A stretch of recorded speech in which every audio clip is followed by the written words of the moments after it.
Semana 3, tema célula eucariota.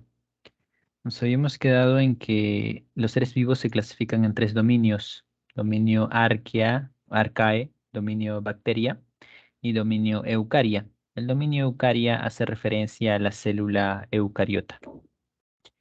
Las células eucariotas se caracterizan principalmente por la presencia de un núcleo. ¿Para qué es el núcleo? Para proteger al ADN. ¿Protegerlo de qué? ¿Por qué en la célula procariota no es necesario protegerlo? Lo que sucede es que la célula procariota hay más espacio para que se desarrollen las reacciones metabólicas sin ningún problema. Acá vemos una célula eucariota, todo está repleto. Las organelas no son estáticas, también se mueven, hay un citoesqueleto, hay muchas cosas, y si el ADN estuviera libre se podría dañar.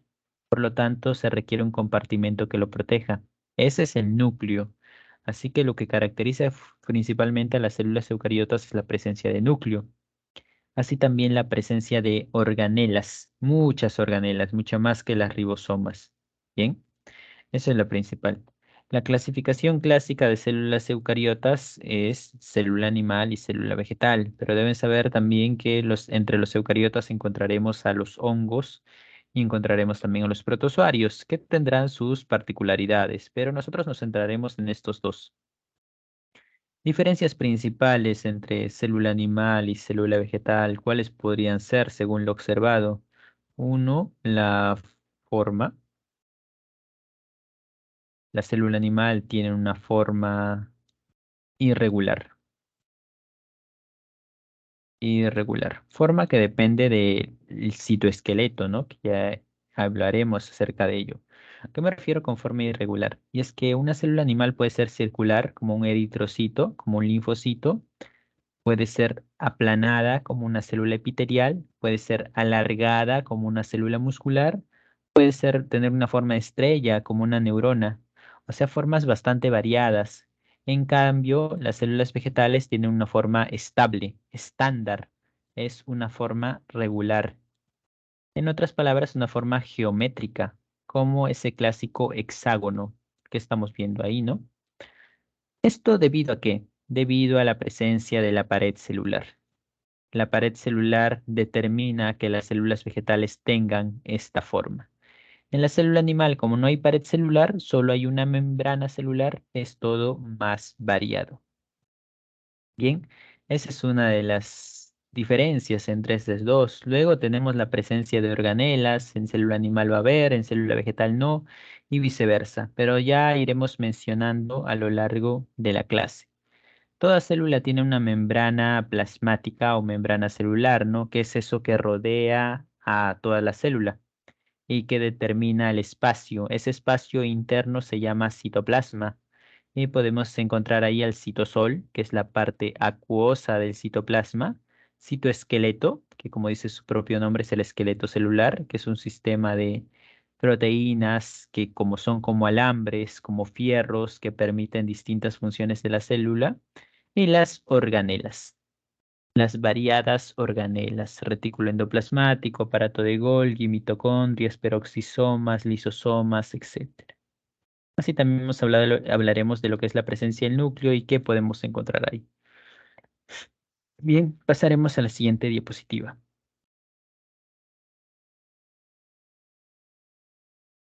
Comenzamos con lo que es la membrana celular. ¿Por qué está compuesta la membrana celular? Fosfolípidos. Fosfolípidos. Ese es el principal ingrediente de la membrana celular. Si recordamos, se representan a los fosfolípidos como una esfera con unos palitos. Esa esfera hace referencia al grupo fosfato unido al glicerol y los palitos hacen referencia a los ácidos grasos.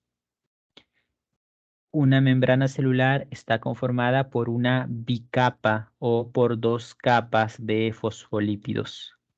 No por una sola, sino por dos. Y acá observando en la imagen tenemos una capa de fosfolípidos que es como si los fosfolípidos estuvieran volteados y otra capa de fosfolípidos arriba. La membrana celular está conformada por dos capas. Aparte de los fosfolípidos que son los principales, nosotros también podemos encontrar colesterol. que es representado por esto de acá, ¿no? También encontramos colesterol. ¿Qué más encontramos? Encontramos proteínas. Proteínas que son integrales, como esta de acá. Y acá se le denomina proteína integral a una proteína que atraviesa o que integra toda la membrana. Esa es una proteína integral. Y así también encontramos proteínas que se denominan proteínas periféricas, porque solo están en una de las capas, no están en toda la membrana. Proteínas periféricas. ¿Para qué sirven esas proteínas? Algunas proteínas sirven como receptores. Por ejemplo, cuando las hormonas se generan, son enviadas a determinadas células. ¿Cómo hacen las hormonas para detectar a la célula? Mediante receptores. Ya hemos hablado del receptor CD4 la semana pasada, ¿no? Bueno, el receptor CD4 es una proteína periférica, por ejemplo, que se encuentra en la membrana celular. Otra función es servir de canales proteicos. Por ejemplo, esto de acá. Esto de acá es un canal proteico. Canal proteico. Que sirve para que algunas moléculas puedan pasar a partir de ahí. Es como una especie de puerta. Pueden ingresar, pueden salir cosas a través de la membrana. Y esa es una de sus funciones, ¿no? La salida y entrada de moléculas. Pueden ser nutrientes, puede ser oxígeno, dióxido de carbono. Ya hablaremos acerca de ello. Para terminar acerca de los componentes de la membrana, lo que nosotros encontramos también son glúcidos, representados con esto de acá, ¿no? Estos son glúcidos. Estas formas hexagonales unidas una a otra son glúcidos. Y esta parte es la parte extracelular. O sea, los glúcidos se forman o se encuentran en la parte extracelular de la membrana. O sea, está la parte fuera de la célula, ¿no? Y al conjunto de glúcidos que se encuentran pegados a la membrana celular tiene un nombre. A eso se le conoce como glucocálix.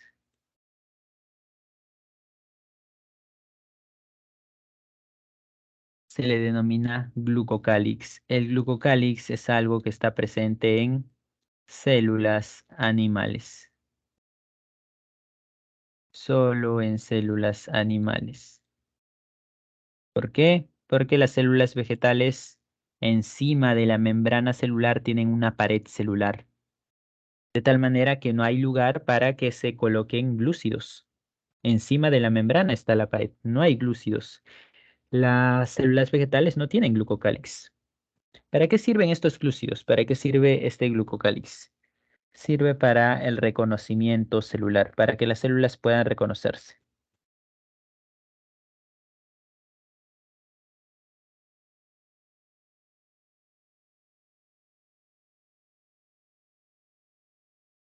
Reconocimiento celular. Bien, ahora, la membrana plasmática, una bicapa de fosfolípidos que sale, que ingresa a la célula. Tenemos que decir que la membrana celular, este modelo construido acá, deriva del llamado modelo mosaico fluido, que se llama así porque es algo dinámico. Y un mosaico porque está compuesto de dos capas como tal. Parece un pequeño rompecabezas. Esto es atribuido a Singer y Nicholson, los científicos que, debido a los descubrimientos, determinaron que una membrana celular está conformada por dos capas de fosfolípidos y teniendo este orden, ¿no? Unas dos capas que están al revés, frente a frente. Debido a que la membrana celular está repleta de ácidos grasos, estos palitos representan a los ácidos grasos, este es un entorno netamente lipídico. Entonces, ¿qué va a pasar? Las moléculas apolares, como los lípidos, no van a tener problema en traspasar la membrana celular, porque esto es netamente lipídico. Así mismo va a pasar lo mismo con las moléculas pequeñas, pero como las moléculas polares grandes, como la glucosa, va a ser distinto. La glucosa, por ejemplo, no te puede atravesar la membrana celular. Entonces, ¿cómo ingresa? Porque las células requieren glucosa. Es ahí donde participan estos canales proteicos y permiten la entrada de algunas moléculas. Primero lo primero, si te preguntan, ¿la membrana celular es permeable? La respuesta sería falso, no lo es. Permeable significa que cualquier cosa puede entrar cuando quiera y no es así. Es impermeable tampoco. Impermeable significa que nada puede entrar. El término correcto es que la membrana celular tiene permeabilidad selectiva. A este se le denomina, a esta característica se le denomina semipermeable.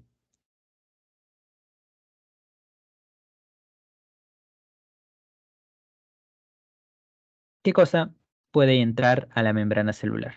Vamos a ver. ¿Qué puede atravesar sin ningún problema la membrana celular? Lo primero es los lípidos. Lípidos como cuáles, lípidos como los ácidos grasos, por ejemplo, atraviesan la membrana celular. Hormonas como la testosterona, en la cual es un lípido esteroideo, también puede atravesar la membrana celular sin ningún problema. Quienes también ingresan sin ningún problema las moléculas pequeñas, como cuáles, como el oxígeno, como el CO2, como quién más, oxígeno, CO2, incluso las mismas moléculas de agua.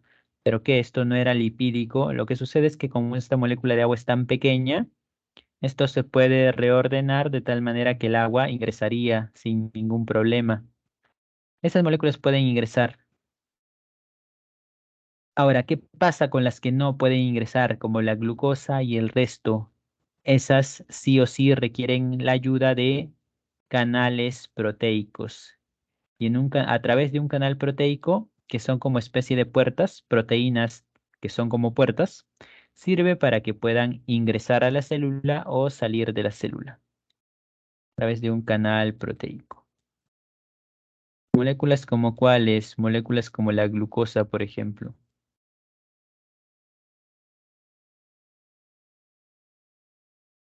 Todas las moléculas polares requieren un canal proteico para ingresar. Otras más como los iones. Los iones también requieren canales para ingresar. ¿Y cuáles son los iones? Los iones son el sodio, los iones son el potasio, los iones son el cloro, los, las partículas cargadas, básicamente, ¿no? Las que tienen carga eléctrica, sea positiva o sea negativa, requieren un canal proteico para poder ingresar. Bien, eso es en torno acerca de la estructura de la membrana. Ahora hablaremos acerca del transporte de la membrana, cómo se transportan las moléculas. Pero para eso, como acá no hay mucho espacio, voy a pasarlo a una diapositiva nueva. Vamos acá, mantener. Esto acá vamos a pasarlo a otro lado.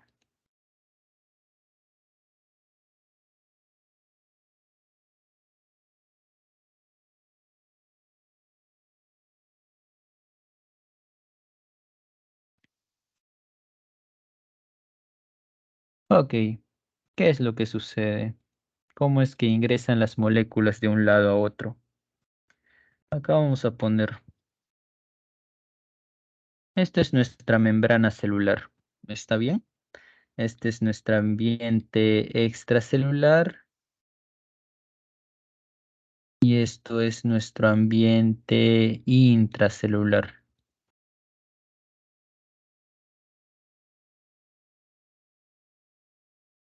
Vamos a tener lo siguiente, color azul. Uno de los iones más abundantes a nivel extracelular es el sodio, ¿ok? Significa que fuera de la célula hay bastante sodio.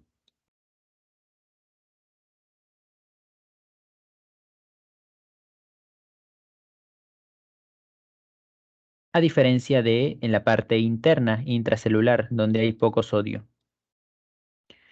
Tenemos entonces estas moléculas de sodio, externamente e internamente.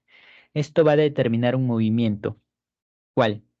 Y es que las partículas cuando están en una membrana, entre una membrana, siempre van a buscar el equilibrio en cuanto a cantidades. Siempre. Eso significa que el movimiento va a ser en este sentido, de mayor concentración a menor concentración. Siempre va a ser así. ¿Qué pasaría si fuera al revés? No sé, supongamos que potasio, el potasio hay un exceso a nivel intracelular. Entonces, ¿qué va a pasar? Esas partículas de potasio van a tener que salir, el movimiento inverso. O sea, básicamente el movimiento de las moléculas siempre va a ser de mayor hacia menor concentración. ¿Cómo se está dando acá? Por ejemplo, acá hay 14, acá hay 4 y se van a mover ¿hasta cuándo? Se van a mover hasta que alcancen el equilibrio. O sea, 9 en un lado y 9 en el otro. Es así, eso pasa con todas las moléculas y así se mueven a partir de la membrana. Lo mismo con la glucosa. Cuando nosotros comemos, no sé, una torta, un pastel, algo bastante dulce, el medio extracelular se llena de glucosa, ¿cierto? Entonces, ¿qué sucede? Que nuestras células tienen que recibirlo, ya sea para almacenarlo, ya sea para gastarlo. Es así que como afuera hay mucha glucosa, la célula tiende a recibir. La glucosa se mueve en dirección hacia la célula. Bien, eso es lo que ocurre entonces, pero ¿qué más decir acerca de ello? Acá las moléculas de sodio, los átomos de sodio, los iones sodio están dejando un espacio y acá están ocupando un espacio. Ese espacio, ¿quién lo va a reemplazar? Lo reemplazan las moléculas de agua. Es así que si el sodio va a entrar a la célula, el agua, las moléculas de agua van a salir. Y eso es así, eso es lo que va a pasar. Y si es al revés, si el sodio o el potasio, por ejemplo, sale de la célula, entonces el agua va a ingresar. Eso es lo que sucede. El movimiento de agua es determinado por el movimiento de los iones. Al movimiento del agua, ¿cómo lo llamamos? Al movimiento del agua a lo largo de la membrana lo llamamos osmosis. Se llama osmosis. Movimiento a través de la membrana.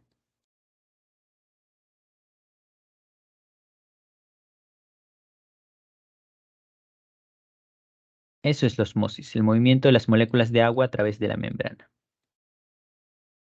Ok, esto va a llevar a casos extremos que pueden perjudicar a la célula. Veamos los ejemplos. Igual vamos a tener acá la membrana, una membrana, y acá va a ser el medio intracelular y el medio extracelular. Cuando el medio extracelular está repleto de sales, repleto de sales, a ese se lo denomina medio hipertónico. Le dicen, una célula se encuentra en un medio hipertónico, significa que está en un lugar donde hay bastantes sales. Ahora, ¿qué pasa en un medio hipertónico? Si acá hay bastantes sales, según lo que hemos explicado, estas van a tener que ingresar. Por lo tanto, su movimiento va a ser así, ¿no? Hacia la región intracelular, hacia dentro de la célula. Pero como ya hemos mencionado, acá el agua va a salir, va a tener que salir. ¿Y qué tanta agua va a salir? Sale tanta agua similar a las cantidades de sales que entraron. O sea, si ingresa demasiada sal a una célula, va a salir también demasiada agua y eso va a ser perjudicial para la célula, porque una célula es un ser vivo y requiere de moléculas de agua para sobrevivir, generando así cierto impacto que es diferencial en una célula vegetal o una célula animal. ¿Qué es lo que sucede en una célula animal? En una célula animal el agua va a salir bastante, de tal manera que se va a arrugar como si fuera una pasa. A eso nosotros lo conocemos como crenación. Crenación, con N, crenación. La célula muere porque ha perdido demasiado agua. En el caso de una célula vegetal, su forma regular, poligonal, la célula vegetal no va a cambiar su forma. ¿Por qué no cambia su forma? Porque la pared celular impide que cambie su forma. La falta de agua no afecta a la pared celular, pero lo que va a pasar internamente es que sí, todo el citoplasma va a estar destrozado. A esto se le denomina plasmólisis.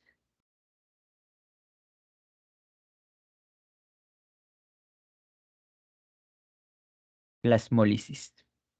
Ahora, ¿qué pasa en el caso opuesto? Acá tenemos un medio extracelular y acá intracelular.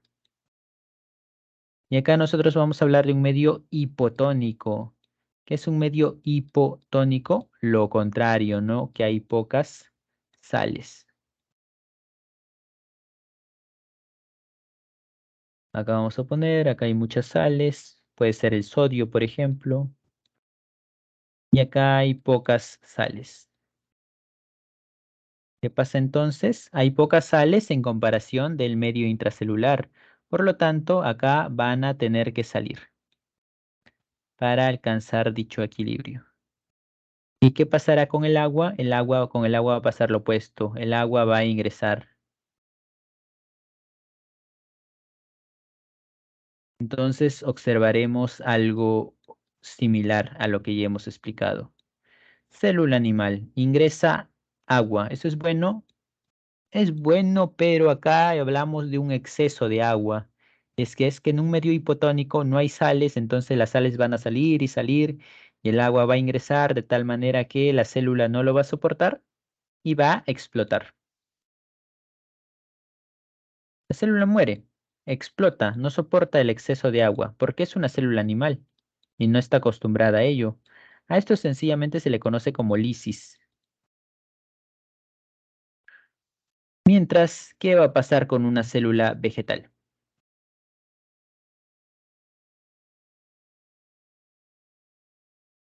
Lo mismo, forma poligonal, y al llenarse de agua, lo que sucede con la célula vegetal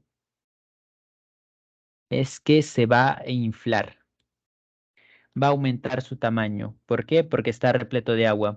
Pero ¿por qué el agua no le afecta? La pared celular impide que la célula se rompa e internamente tiene algo llamado vacuola, y la vacuola lo protege del exceso de agua. A este fenómeno, a la célula vegetal hinchada, se le conoce como turgencia.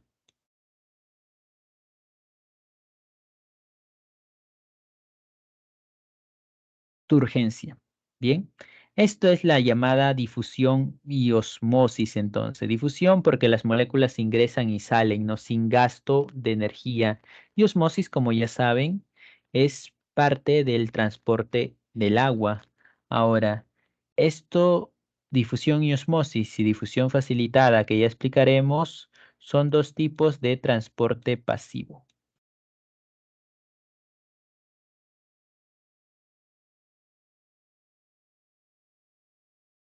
¿Por qué se caracteriza el transporte pasivo? No hay gasto de ATP. En un transporte pasivo no hay gasto de ATP. Mientras que el llamado transporte activo sí hay gasto de ATP. Esa es la diferencia fundamental. Que hay gasto de ATP. Esta es la difusión simple.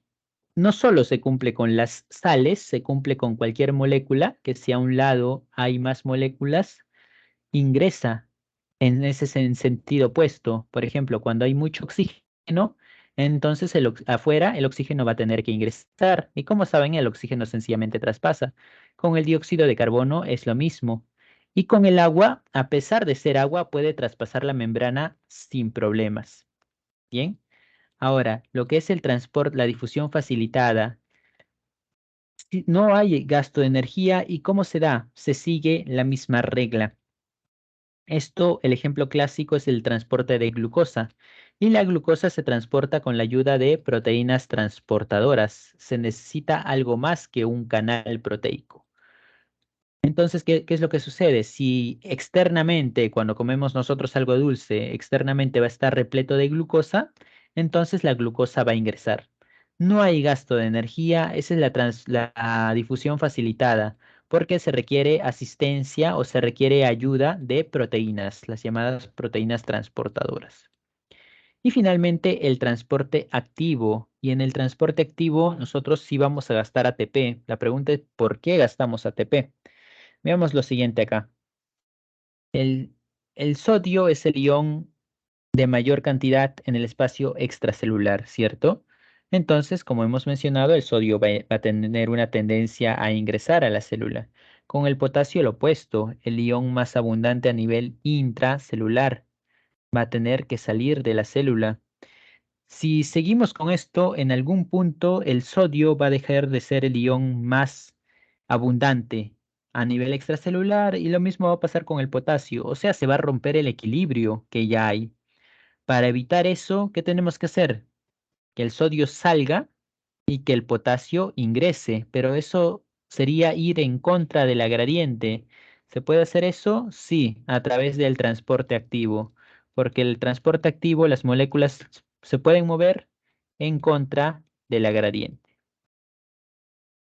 contra de la gradiente. ¿Y qué significa en contra de la gradiente? Un movimiento opuesto a esto de acá, o sea, de menor concentración a mayor concentración. Ese es el transporte activo. ¿Y para qué sirve? Sirve para regresar a las cantidades a su nivel normal. La proteína más conocida, que es precisamente la que se encarga de esto, de la salida de sodio, de la entrada de potasio, se conoce como bomba de sodio y potasio.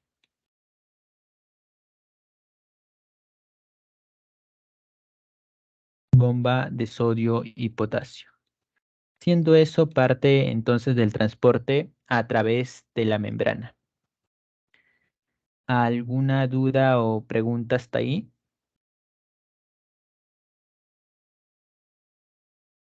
Profesor, una pregunta. Entonces, la difusión facilitada se caracteriza porque usa proteínas para transportar en vez de que pasen por la membrana directamente.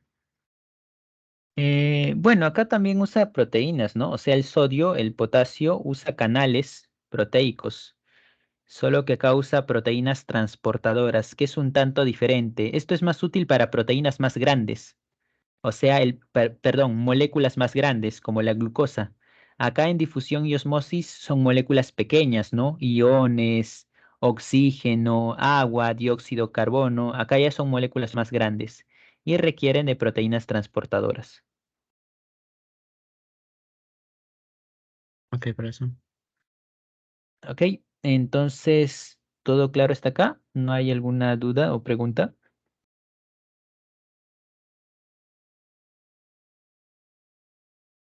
Sí, parece que no. Entonces paso a la siguiente diapositiva.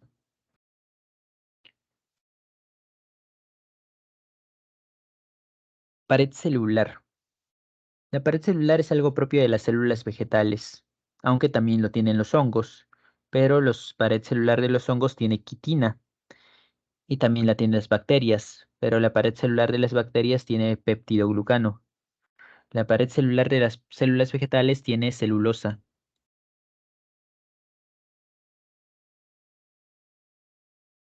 Ese es el componente principal, pero no es el único. También tiene hemicelulosa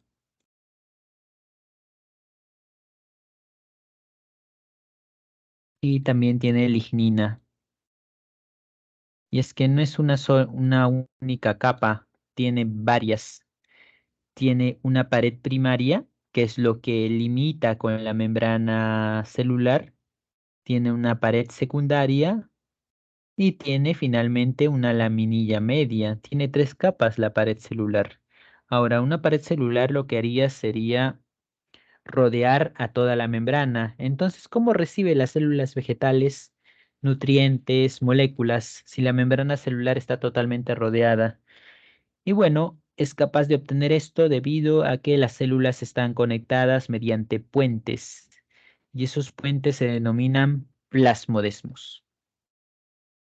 Estos puentes permiten la transmisión de sustancias entre células vegetales. La pared celular lo que le da es resistencia y dureza a la célula vegetal, lo vuelve más rígida. Aparte, como hemos mencionado, ingresa agua, gran cantidad de agua, y la célula vegetal es capaz de soportarla. Respecto a la digestión de animales, también es capaz de soportarlo. Es bastante difícil degradar celulosa. Bien, siendo esa una de las principales características de la pared celular. Pasamos a la siguiente diapositiva.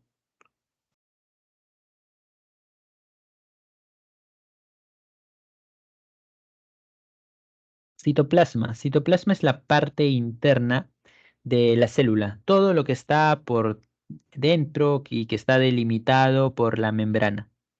Ese es el citoplasma. El citoplasma lo podemos dividir en citosol y citoesqueleto. Citosol es la parte acuosa, ¿cierto? El agua, por decirlo así, lo que encontramos internamente. Y el citoesqueleto, como ven, la célula no es simplemente organelas. Citoesqueleto es como una maraña de redes que está conformada por proteínas que se encargan de diversas funciones en la célula.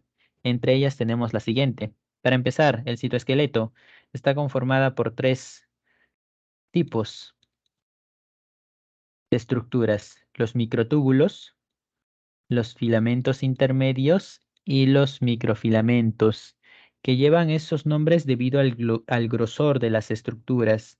Por ejemplo, microfilamentos son los filamentos más pequeños, ¿no? De menor grosor. Filamentos intermedios son los de grosor intermedio y microtúbulos son los de mayor grosor. Veamos las funciones. Primero, microtúbulos, que vamos a ponerle MT. Los microtúbulos están conformados de una proteína llamada tubulina.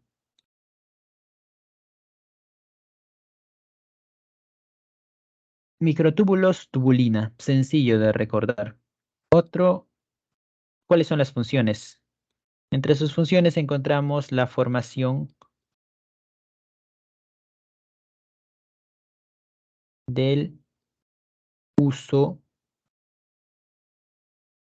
acromático. Formación del uso acromático. Y el uso acromático nosotros lo vamos a ver en la mitosis.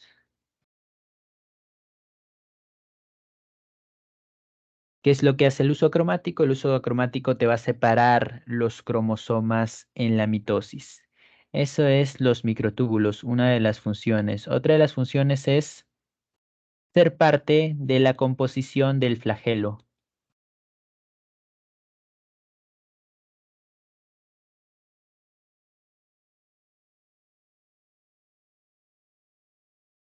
Composición del flagelo. Esto, claro, está en células eucariotas. ¿Qué sucede? Hemos mencionado que las células procariotas tienen flagelos, ¿cierto? Bueno, los flagelos de las células procariotas están compuestos por una proteína llamada flagelina. En el caso de los flagelos eucariotas, como va a ser los presentes en los espermatozoides, esos son los flagelos, está conformada por microtúbulos. Los microtúbulos tienen a la proteína tubulina, así que no son lo mismo. Su composición es diferente.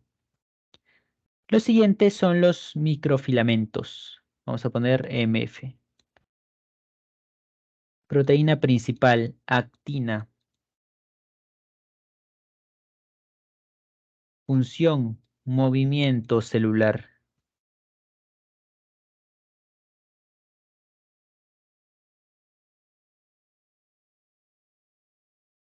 Movimiento celular. Movimiento celular como cuál? Movimiento celular como el movimiento ameboideo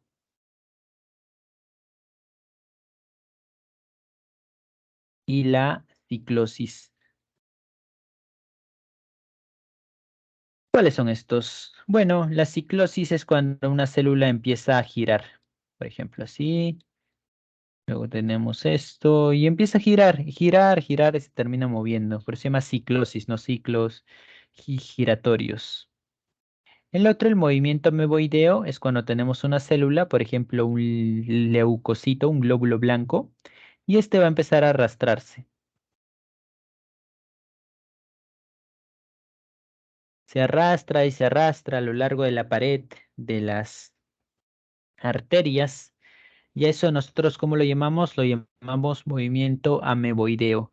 ¿Y qué ocurre? Que para que una célula pueda moverse, su estructura interna debe cambiar. Por ejemplo, acá en el movimiento ameboideo cambia de forma, ¿no? ¿Cómo logra moverse? Debido al que el citoesqueleto se termina reestructurando. Y eso está a cargo de los microfilamentos. Finalmente tenemos a los filamentos intermedios. Proteína principal bimentina. ¿Qué encontramos? ¿Cuál es la función de los filamentos intermedios? Forma de la célula. Darle forma a la célula.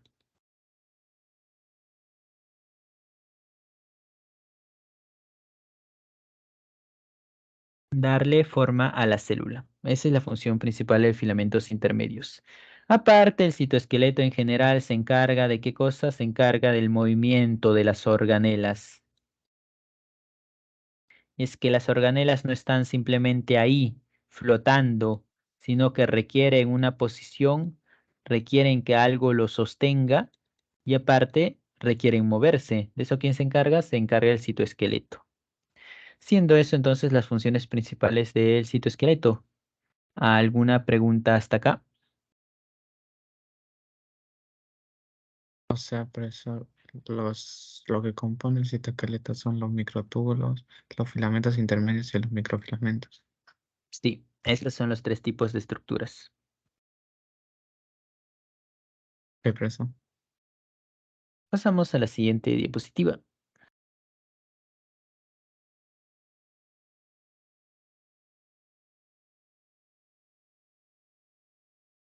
Ribosomas. Los ribosomas, ¿cuál es la función principal? Síntesis de proteínas. Todas las células de todos los seres vivos tienen ribosomas, ya que las proteínas son esenciales. Los eucariotas y procariotas es la misma función, los ribosomas. Síntesis de proteínas, la famosa traducción. Un ribosoma está compuesta por dos subunidades. Esas subunidades se van a ensamblar y ahí tenemos al ribosoma, quien se encarga de esta función. Subunidad grande, subunidad pequeña. No se hicieron mucho problema para generar los nombres. ¿Por qué está compuesto un ribosoma? Por proteínas y por ARN ribosomal. Y como veremos luego, el ribosoma se genera en el nucleolo. Ahora, tienen nombres las subunidades. Por ejemplo, acá la subunidad menor eucariota se llama 40S, la subunidad mayor se llama 60S y el ribosoma eucariota completo es un ribosoma determinado 80S. Esto de acá, el subunidad menor 30, subunidad mayor 50 y el ribosoma eucariótico se le denominó 70S. El ribosoma procariota es más pequeño, un poquito más pequeño el ribosoma eucariota. ¿Y de dónde salen esos números? 40, 60, 80. Son resultados de experimentos, son parámetros para aislar a ese tipo de organelas como tal. Lo que hay que saber al menos es esto de acá. El ribosoma eucariota es 80S y el ribosoma es procariota es 70S, por si viene alguna pregunta.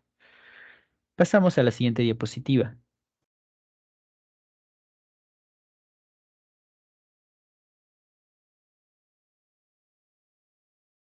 Que eran los plasmodesmos. Araceli, los plasmodesmos son los puentes mediante cual se comunican las células. ¿Se comunican en qué sentido? Se envían moléculas. O sea, acá no hay una membrana celular, o sea, sí la hay, pero no puede absorber a placer como lo hacían en células animales, ¿no? Acá son compartimentos cerrados. Entonces, ¿cómo llegan nutrientes a esta célula? A partir de estos puentes llamados plasmodesmos. Plasmodesmos son puentes mediante las cuales las células vegetales se envían sustancias, se transportan las sustancias. Siguiente organela, retículo endoplasmático. Hay dos, rugoso y liso. ¿Cuál es la diferencia? Que el retículo endoplasmático rugoso tiene ribosomas y de hecho por eso se llama así, porque en el microscopio se observaba una serie de esferas. Bueno, esas esferas eran los ribosomas. En cambio, el liso no hace eso. El liso no tiene ribosomas como tal. ¿Cuál es la función del retículo endoplasmático rugoso? Exportación de proteínas.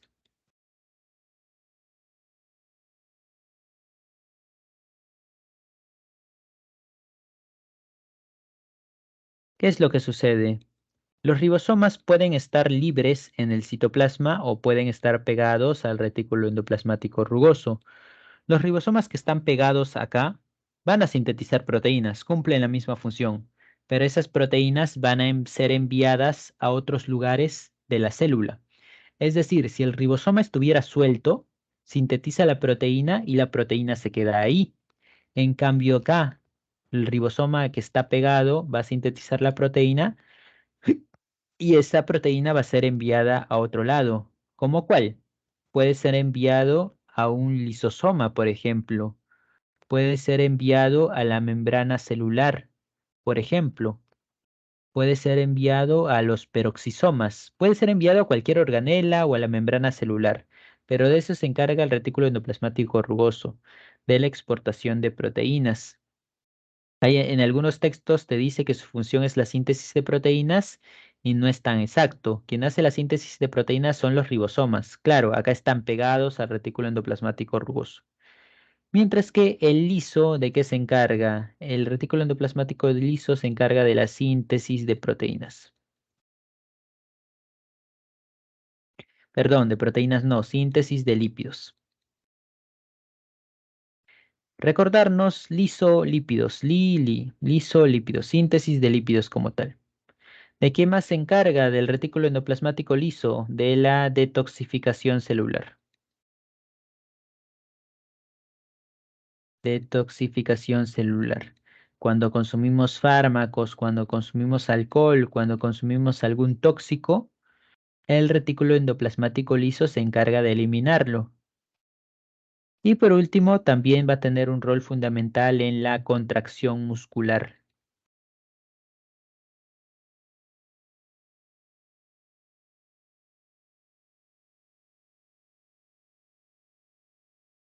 Contracción muscular. Aparato de Golgi. Aparato de Golgi, su función es secreción. Secreción a partir de vesículas.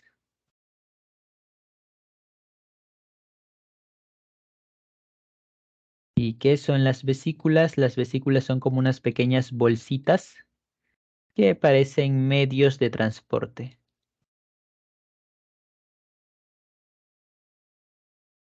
Medios de transporte. Veamos acá lo siguiente. Este es el núcleo, la parte amarilla. El núcleo está pegado al retículo endoplasmático rugoso. ¿Hay una razón detrás de ello? Sí. El núcleo tiene el ADN. A partir del ADN va a salir el ARN mensajero y se va a topar con los ribosomas del retículo endoplasmático rugoso. Esos ribosomas van a generar la síntesis de proteínas. Ahora, a partir del retículo endoplasmático rugoso, esas proteínas pueden ser enviadas a otros lados, pero quien lo hace no es él, sino lo hace el aparato de Golgi. Es por eso que el aparato de Golgi está al costado, muy cerca, porque está esperando las proteínas. ¿Qué hace con las proteínas? Las empaqueta. Las empaqueta a manera de bolsas y esas bolsas se llaman vesículas. Y con ello lo envía a distintos lugares, a la membrana celular, a lo que puede ser una organela distinta. Eso hace el aparato de Golgi. Transporta usando vesículas como tal.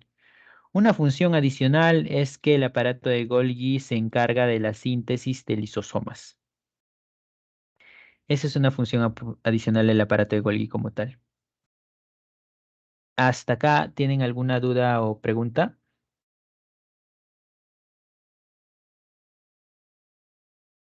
Ok, pasamos a la siguiente diapositiva.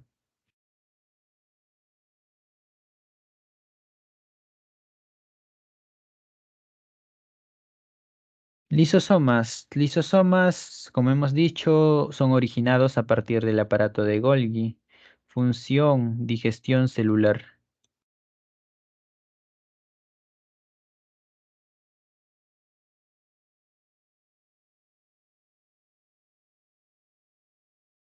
¿Y qué es la digestión celular? Es como degradación. Digestión es precisamente eso, ¿no? Degradación.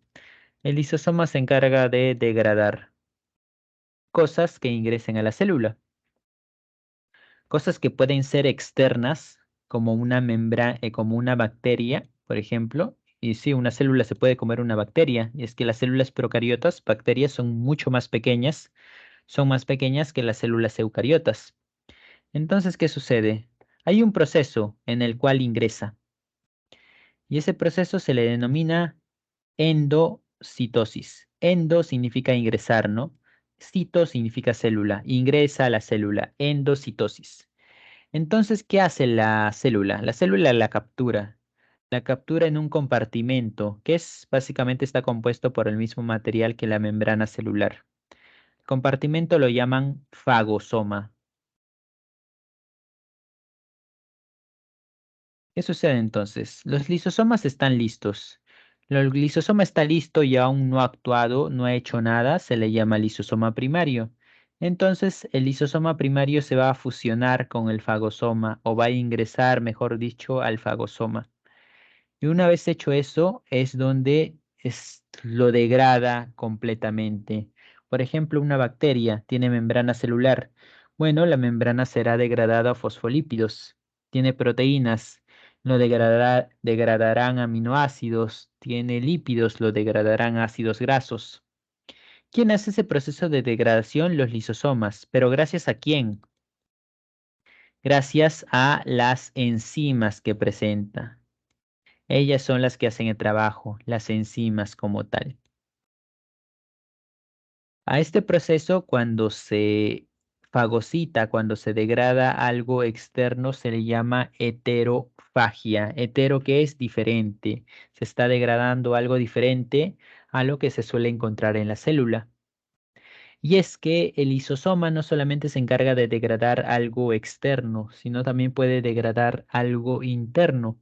Y cuando lo hace, hablamos de autofagia. Auto asimismo, fagia comer. El ribosoma tiene esa capacidad de degradar.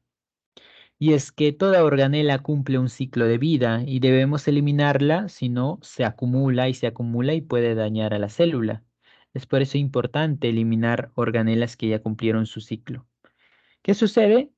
El mitocondria de igual manera es rodeado por una membrana, tenemos el fagosoma y se va a unir con un lisosoma primario, obteniendo lo que es el lisosoma secundario, igualito que acá, solo que acá se le llama autofagia como tal.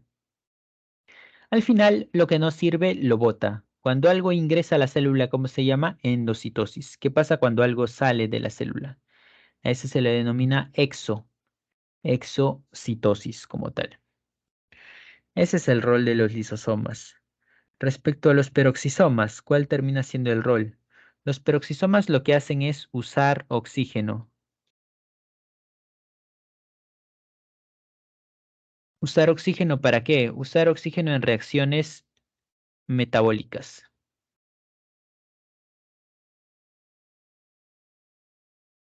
Reacciones metabólicas. Usan el oxígeno para ello. Bien. El problema es que al usar el oxígeno, los peroxisomas, sin querer, producen peróxido de hidrógeno. Y el peróxido de hidrógeno es H2O2. Similar a la fórmula química del agua, ¿no? Solo que tiene un oxígeno de más. Ahora, el peróxido de hidrógeno es veneno para las células, es bastante perjudicial. Así que el peroxisoma formó peróxido de hidrógeno y ahora tienen que encargarse de eliminarlo. ¿Cómo lo elimina? Lo que hace es usarlo. Lo usa para realizar otras reacciones metabólicas.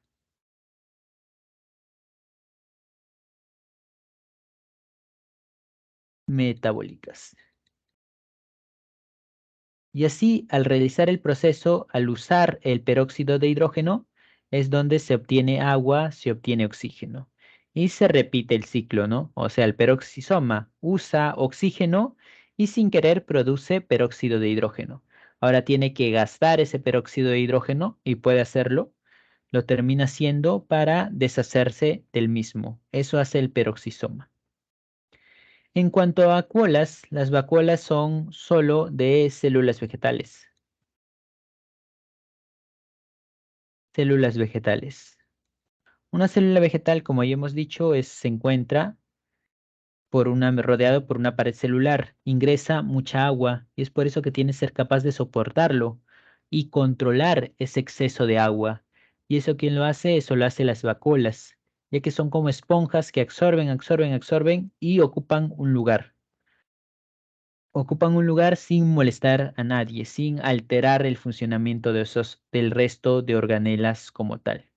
Bien, estas son las vacuolas entonces. Su función, almacenar, absorber agua. Ok, ¿hasta acá alguna pregunta?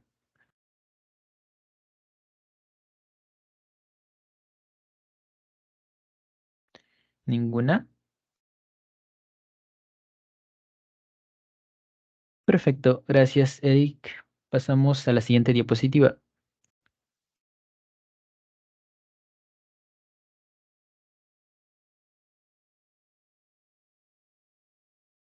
Veamos. Plastidios o plastos. Los plastidios. ¿Por qué están conformados? ¿Qué son los plastidios? Los plastidios son un tipo de organelas, algo propio de células vegetales.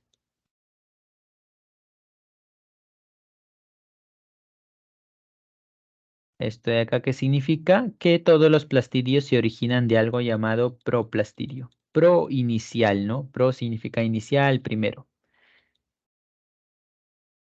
En casos excepcionales se produce esto de acá, etioplasto. ¿Y qué es el etioplasto? Son plastidios que no han sido expuestos a la luz. O sea, cuando tu planta lo haces crecer en oscuridad, es ahí donde se forman los etioplastos. Si no es así, se formarían los siguientes. Cloroplastos. ¿Qué es un cloroplasto? Es el plastidio más conocido de todos, que se encarga de la fotosíntesis. De hecho, cloro significa verde debido a la presencia de la clorofila, y ya hablaremos un poco de eso en su respectiva diapositiva. En cuanto a los cromoplastos, cromo significa color y son los plastidios que cumplen con función principal darle color, que son de colores diferentes al verde, como podría ser un plastidio de color naranja que por el caroteno le da esa coloración a la zanahoria. Los cromoplastos son plastidios que dan un color diferente, diferente al verde. Leucoplastos, bueno, a partir de los leucoplastos es donde se producen tres tipos de plastidios, cuyo rol principal es el almacenamiento.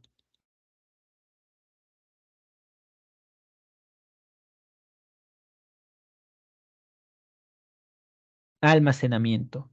Hay tres tipos. Los amiloplastos, que son los principales porque se encargan del almacén de almidón. Los elaioplastos, que se encargan de el almacén de qué? De aceites. Y los proteinoplastos, que se encargan de las proteínas, de almacenamiento de proteínas.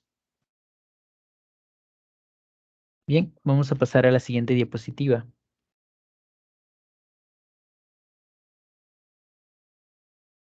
Cloroplastos. Función principal del cloroplasto, fotosíntesis, ¿cierto?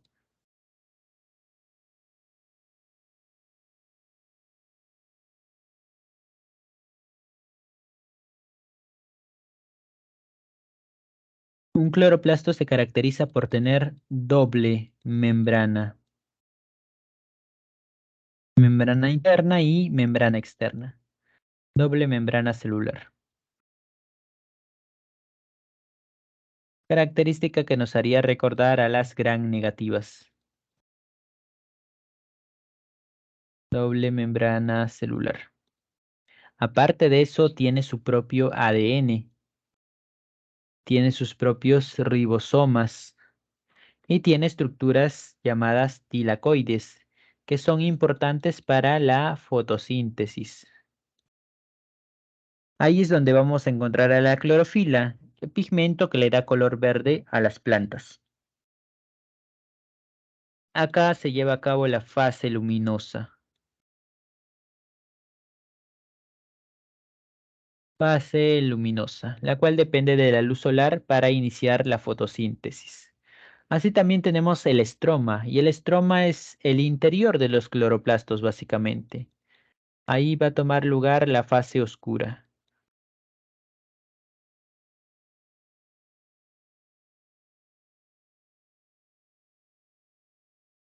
Fase oscura como tal. Eso se da en el estroma. Bien. Ahora, esto de acá, que tenga doble membrana, que tenga ADN, que tenga ribosomas, nos haría acordar bastante a una bacteria. Y de hecho puede que así haya sido, que los cloroplastos hace miles de millones de años, hace millones de años específicamente, hayan sido bacterias, bacterias que fueron absorbidas por una célula más grande. Y así nació la célula eucariota. ¿Quién te dice todo esto? Todo esto te dice la teoría de la endosimbiosis. Endosimbiosis. ¿Qué te dice la teoría de la endosimbiosis? Que acá teníamos a lo que es el cloroplasto, que acá teníamos uy, a la célula, y en un punto la célula absorbió al cloroplasto. La célula absorbe el cloroplasto como tal. Y es ahí donde se habla de que nace la célula eucariota, ¿no? La célula eucariota absorbe a una célula más pequeña y esta se convertiría en el cloroplasto.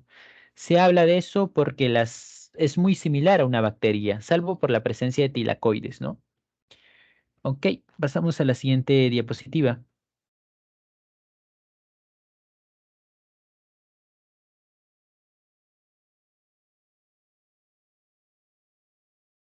Y así como pasa con los cloroplastos, lo mismo se piensa de las mitocondrias, que las mitocondrias hace millones de años fueron bacterias, que fueron absorbidas por una célula más grande. ¿Por qué se piensa eso? Porque también tiene doble membrana,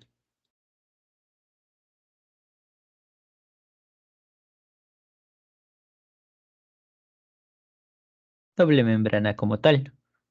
Tiene su propio ADN, las mitocondrias, tiene sus propios ribosomas. Entre esas membranas y en medio de todo eso, en medio de la mitocondria, es donde encontramos a la matriz mitocondrial, que recibe el nombre también de mitosis. Mitosol, perdón. Mitosol. Matriz mitocondrial que recibe el nombre de mitosol. ¿Qué ocurre acá en la mitocondria? ¿Cuál es la parte importante? ¿Cuál es la función? Acá en la mitocondria se lleva a cabo la respiración celular. Respiración celular. La respiración celular aeróbica.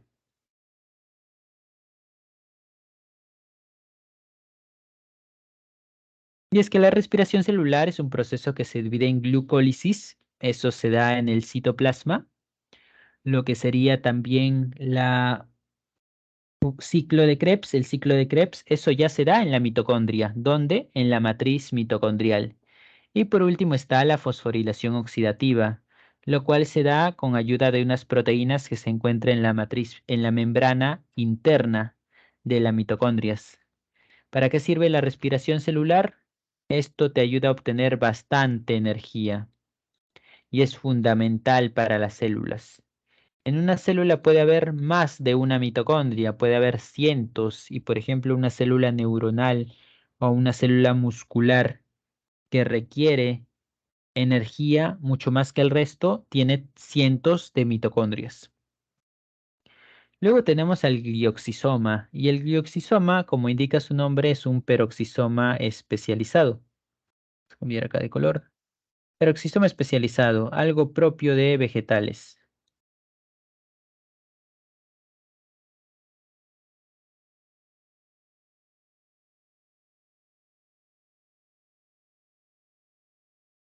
Algo propio de células vegetales. ¿Qué ocurre o se encarga de un proceso que ocurre en la semilla?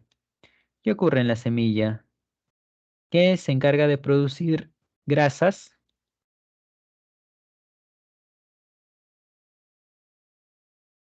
a azúcares. Eso es lo que hace el dioxisoma, y es que una semilla no sabe cuándo va a despertar, no sabe cuándo va a empezar a germinar. Entonces requiere almacenamiento de energía y a veces las reservas se acaban. Entonces, ¿qué hace? Utiliza las grasas que tiene para convertirlo en azúcares, para convertirlo en glucosa. Pasamos a la siguiente diapositiva.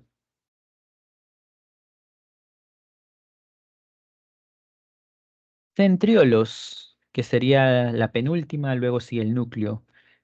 En cuanto a centriolos, nosotros vamos a tener lo siguiente. Los centriolos es algo propio de células animales.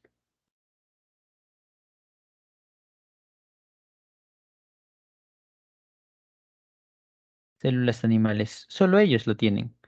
¿Qué se encargan los centriolos? Los centriolos se encargan de la formación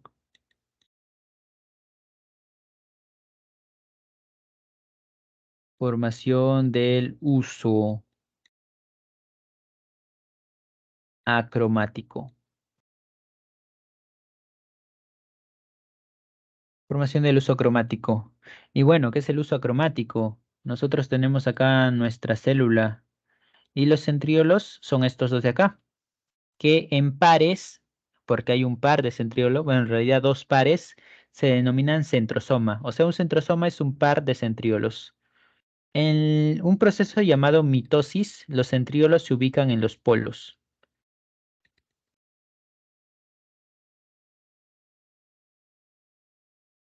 Acá hay otro par de centriolos o centrosoma.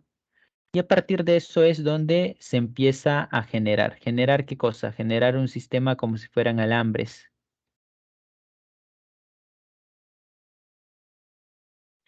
¿Para qué? Para que se encarguen de la separación de cromosomas. La separación de cromosomas. Y eso lo explicaremos más en la mitosis, pero de eso se encargan los centriolos, ¿no? De manejar esto de acá. Como verán, los centriolos están conformadas de microtúbulos también. Y es que hemos dicho, ¿no? Los microtúbulos se encargan de la formación del uso acromático. Y bueno, es válido también, porque el uso acromático está conformado por microtúbulos. Pero ¿quién inicia todo eso? Lo inician los centriolos.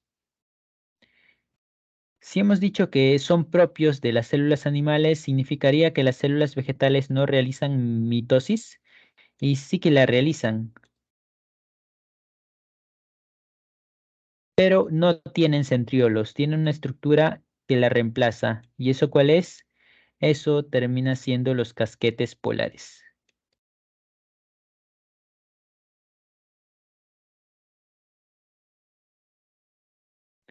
En células vegetales tenemos a los casquetes polares. Bien, pasamos a la siguiente diapositiva.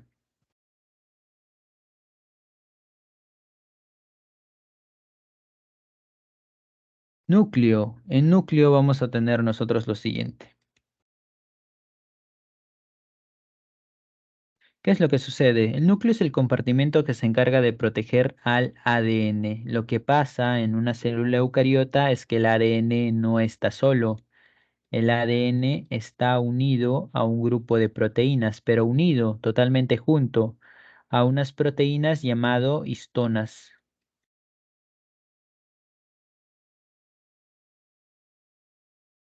Proteína, las histonas son una proteína y esto conforma algo llamado cromatina. La cromatina. Cuando te hablan de cromatina es ADN, pero junto a las histonas. Eso es lo que vamos a encontrar en el núcleo de una célula eucariota. Ahora, el núcleo, ¿por qué está compuesto? El núcleo tiene una membrana y la membrana como tal se denomina envoltura nuclear, membrana nuclear, pero también se le llama carioteca.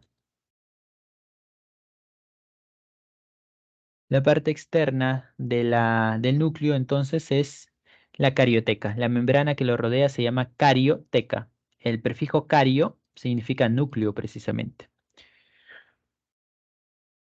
Aparte de eso tiene algo interno llamado nucleolo. ¿Y cuál es la función del nucleolo? El nucleolo tiene que ver con la síntesis de ribosomas.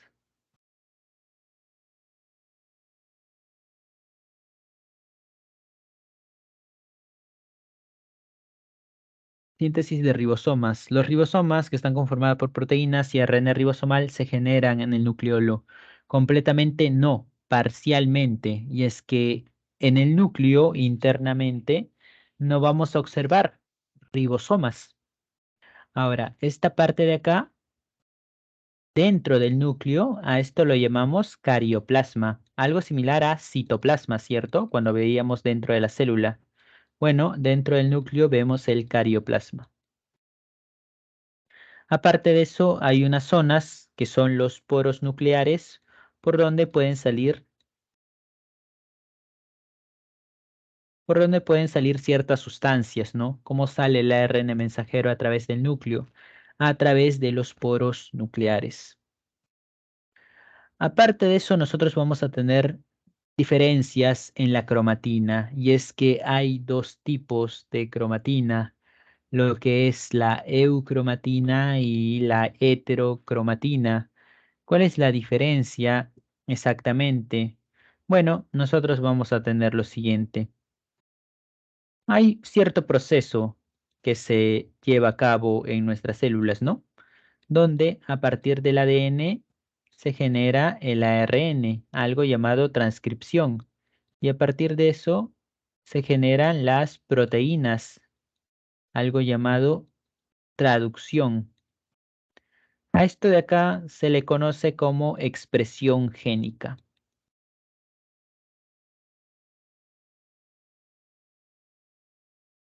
Expresión génica, que deriva de la palabra genes. ¿Y los genes dónde lo encontramos? Los genes lo encontramos en el ADN. Un gen es un fragmento de ADN que sirve para que se genere una proteína, para que se genere un ARN mensajero. Y es que el ADN son como instrucciones, son como textos que se encuentran en un libro.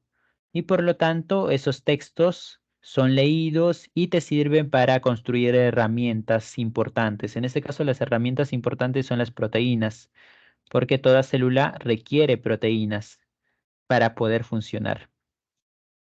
Esta es la expresión génica. Ahora, la expresión génica se va a dar en todo el ADN y la respuesta es no. Solo algunas zonas tienen genes, otras no van a tener. Y ahí es donde encontramos la diferencia entre eucromatina y heterocromatina.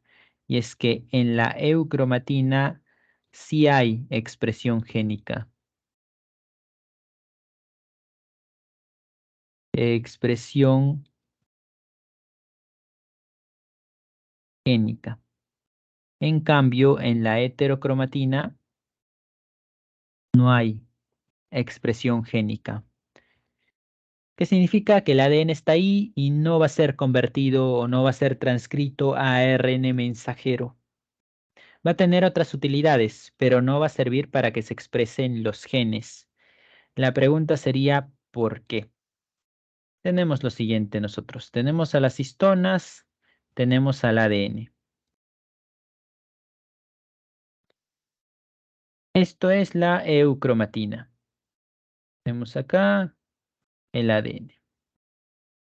¿Qué es lo que sucede acá? El ADN acá en la eucromatina está menos enrollado, está más suelto y está más libre. ¿Y eso qué permite? Eso le permite la llegada de enzimas. Enzimas como la ARN polimerasa, que se encarga de la transcripción. Entonces, como acá el ADN suelto más va a estar libre, el ADN va a estar más libre, acá sí se va a dar la transcripción, sí se va a dar la expresión génica. O sea, a partir de acá sí vamos a poder obtener ARN mensajero. ¿Qué pasa en la heterocromatina? Acá tenemos las histonas, histonas, histonas. En la heterocromatina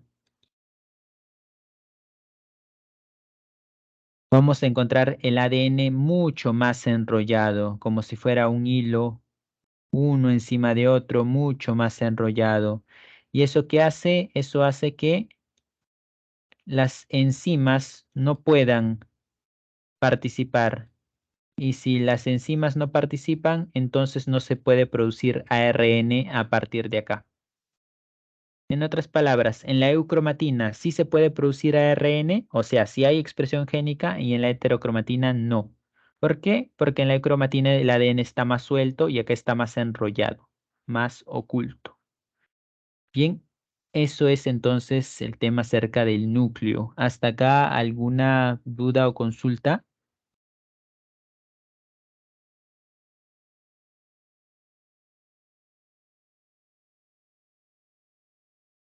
¿Todo claro hasta aquí? ¿No ha habido problemas? Ah, bien, profesor. Ok, eso sería la parte de las organelas y de la célula eucariota. Ahora hablaremos de lo que es el flujo de la información genética. Veamos, esto es la expresión génica, ¿no? Algo que se habló. Y es que los genes se encuentran en el ADN y es información fundamental. Primero tiene que ser transcrito a ARN y eso pasa en todas las células como tal. Los virus no son células y ocurre al revés, ¿cierto? Los virus de ARN, ese ARN tiene que ser convertido a ADN y eso lo colocan acá. Eso con ayuda de una enzima, la retrotranscriptasa, como lo que le pasa al VIH. El VIH hace este proceso. Ahora, con las células que tenemos, que el ADN se transcribe, transcripción a ARN. En las células eucariotas ocurre ¿dónde? Ocurre en el núcleo. El ADN se convertirá a ARN en el núcleo. Y luego ese ARN, que es específicamente el ARN mensajero, va a salir. Al salir, te topa con los ribosomas y ahí va a producirse la traducción. Luego tenemos el proceso de replicación, y es que, ¿qué sucede? Cada vez que una célula se divide, todo el ADN debe replicarse. Recordemos lo que vimos en célula procariota, en la que teníamos lo siguiente, teníamos una célula, teníamos su ADN. ¿Qué era lo primero que pasaba? El ADN tenía que duplicarse, ¿cierto? Y luego de duplicarse, esto era para que las células tengan su propio ADN. Acá es lo mismo, en todas las células que se van a dividir, el ADN tiene que duplicarse, tiene que replicarse. Es algo que va a ocurrir. Bien, pasamos a la siguiente diapositiva.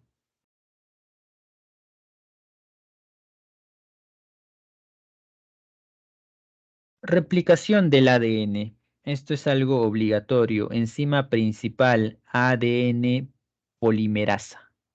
ADN polimerasa. Acá vamos a graficar lo siguiente. Esta es la cadena de ADN. Lo que no hemos dicho de la cadena de ADN es que tienen direcciones. ¿Cómo direcciones? Los nucleótidos tienen dos extremos, el carbono 5' y el carbono 3'. Cuando el carbono 5' está en este extremo, se le llama 5'. Por lo tanto, en el otro extremo habría un carbono 3', que sería acá. Bueno, vamos a hacerlo con otro color para que sea más reconocible. Esta es la otra cadena. Bien, entonces el carbono, si acá está 5' para esta cadena, al otro extremo va a ser 3'. Y acá lo mismo. Estas direcciones se van a dar. ¿Ok? Ahora, ¿qué sucede en el proceso de replicación? Va a haber una especie de tijera llamada helicasa, la cual ¿qué te hace? Te separa a las cadenas. Es que a partir de esto que tenemos nosotros, una cadena por acá, otra cadena por acá. Separamos a las cadenas. Y luego, gracias a la ADN polimerasa, se van a generar una nueva cadena. Y así realizamos el proceso de replicación. ¿Quién hace esa separación? La helicasa. ¿Quién produce las nuevas cadenas? Los produce la ADN polimerasa. Claro, pero la ADN polimerasa no actúa directamente sobre el ADN, sino que requiere algo, un molde para empezar a trabajar. Y es que, por ejemplo, tengamos esto de acá, esta es una de las cadenas separadas. Lo primero que se tiene que construir es agregar un pequeño fragmento. Ese fragmento se llama cebador. Cebador. Y bueno, una vez se produce el cebador, ¿qué vamos a obtener? Que se va a acercar la ADN polimerasa. Se va a acercar al cebador para empezar a trabajar. Ahora, hay una dirección en la que se mueve la ADN polimerasa. ¿Cuál es esa dirección? Por ejemplo, si acá nosotros tenemos 3', 5', acá va a ser lo opuesto. Acá vamos a tener 3', 5', lo opuesto. Y la ADN polimerasa se mueve en esta dirección, o sea, hacia acá. Esa es la dirección en la que se va a mover. Y empezaría a trabajar a partir de acá, ¿no? Y empezaría y empezaría. Esa es la dirección en la que se mueve la ADN polimerasa. Y esto es clave entenderlo, porque las dos cadenas no se van a producir de la misma manera. Por ejemplo, esta es la cadena, vamos a poner a las cadenas iniciales de color rojo. Esta es la cadena inicial. Esta es la cadena que hubo siempre y que se separó. ¿Quién las está separando? Las está separando la helicasa. Y esa es la otra cadena, ¿no?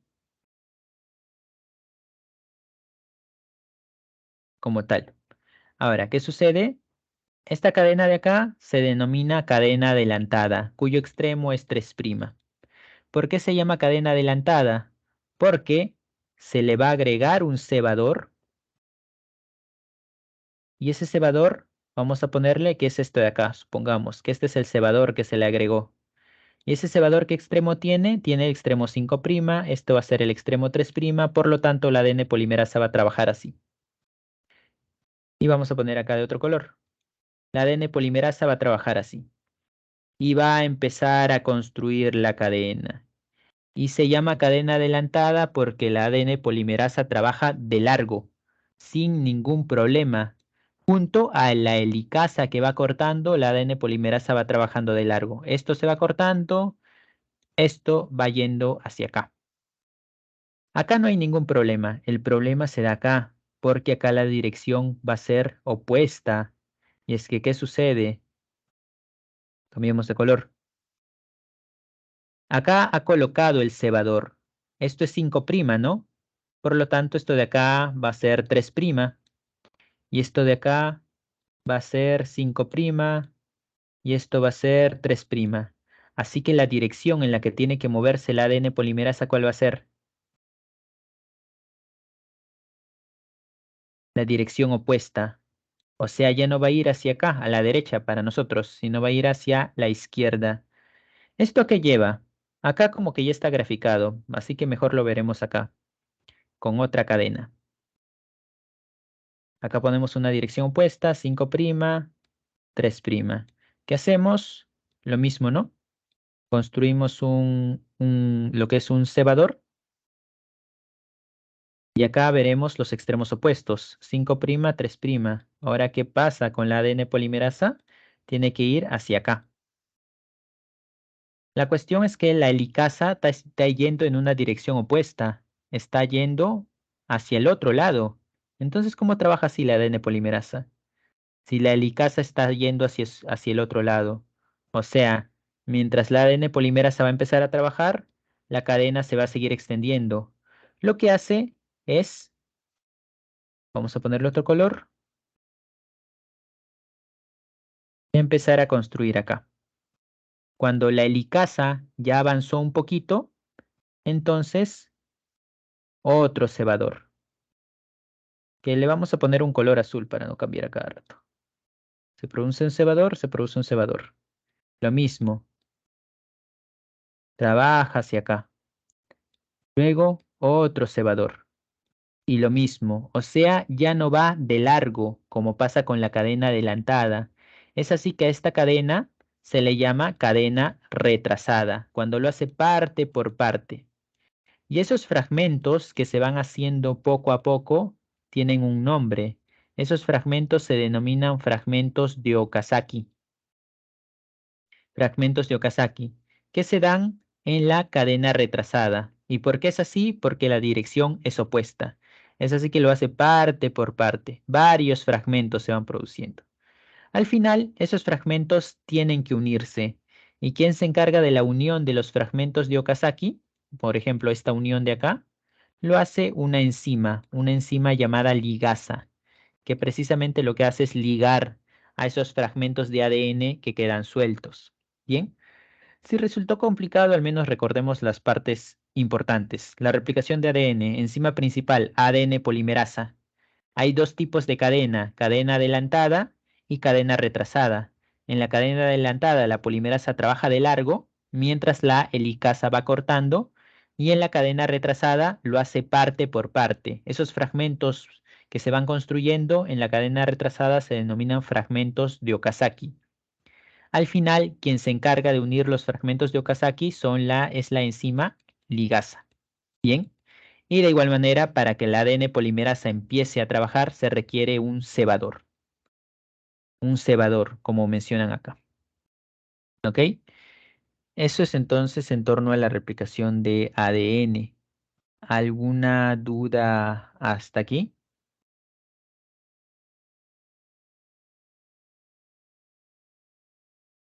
No, bien, caso. Ok. Si no hay duda, significa que se entendió todo o no se entendió nada. Espero que se haya entendido al menos la mayor parte.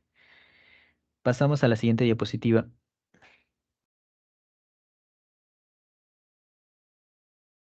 Transcripción y traducción. Esto ya es menos complicado. Transcripción, ya sabemos, ¿no? A partir de ADN obtenemos ARN mensajero, se da en el núcleo y luego el ARN mensajero sale y se convierte a aminoácidos. Eso ya es la traducción. Entonces acá vamos a tener lo siguiente. Tenemos nuestra cadena de ADN. Y a partir de uno de ese lugar, a partir de un fragmento de esa cadena de ADN, se va a abrir. No es necesario abrirlo todo, sino solo una parte. ¿Cuál? Lo necesaria. Este es el ADN. Y a partir de eso, a partir de los nucleótidos, se va a construir. ¿Construir qué cosa? ARN, se va a construir ARN. ARN mensajero, que al final saldrá y saldrá de la célula, saldrá de la célula, perdón, saldrá del núcleo, llegará al ribosoma y empezará a sintetizarse. ¿Cómo se produce el ARN mensajero? Esto se basa en lo siguiente. Esta es la cadena de ADN. ¿Qué pares de nucleótidos tiene? Tiene guanina, tiene citosina, tiene adenina, timina, tal, tal, tal. Dependiendo de los nucleótidos es que se va a generar la cadena de ARN mensajero. Y es que los nucleótidos acá tienen que ser complementarios. ¿Qué significa complementarios? Que la citosina se une a la guanina y la adenina se une a la timina o uracilo. Eso es ser complementario. Por ejemplo, acá tenemos la cadena de ADN que se va a usar. ¿Y qué vamos a tener, por ejemplo? Pongamos los lados, acá pondremos que tiene A, T, G, C, A, T, C. Esa cadena de ADN que se usa se denomina cadena molde. Cadena molde. A partir de esa se va a construir ARN. ARN. Y acá vamos a generar lo complementario. Acá la dirección opuesta. 5'. Acá, adenina, ¿cuál es lo complementario en ARN? Uracilo. Porque el ARN no tiene timina, tiene uracilo. Acá sería adenina, acá sería citosina, guanina, uracilo, adenina, guanina. Y acá ponemos 3'. Esto es nuestra secuencia de ARN como tal. Usualmente no son pequeñas, son muy grandes, pueden tener muchos nucleótidos, pero este es un ejemplo, ¿no?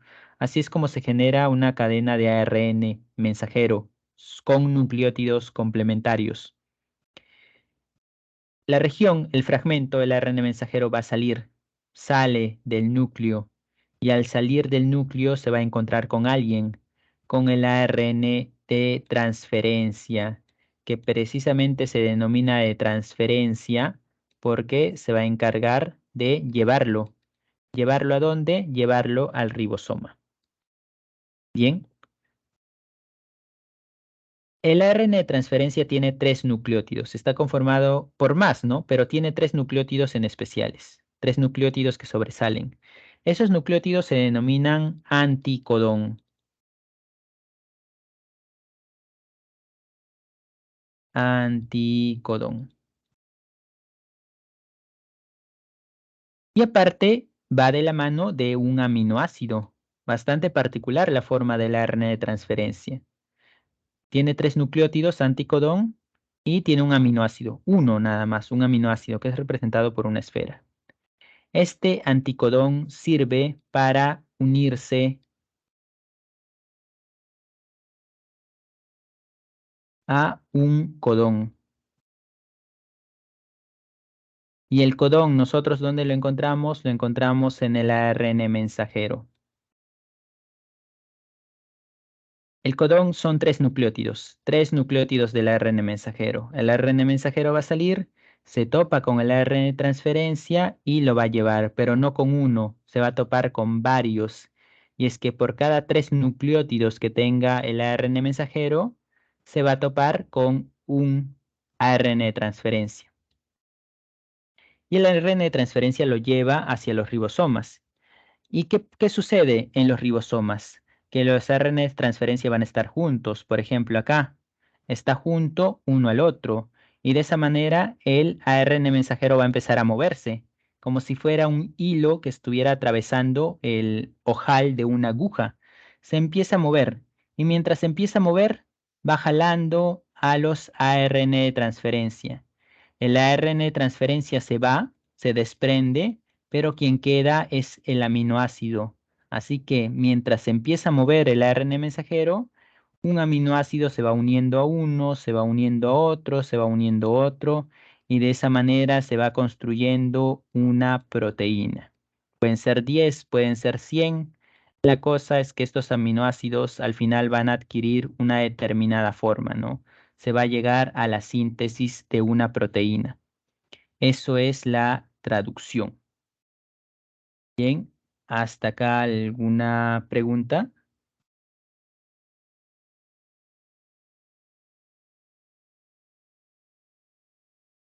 Ok, pasamos a la siguiente diapositiva. Profesor, ¿podría repetir la última parte?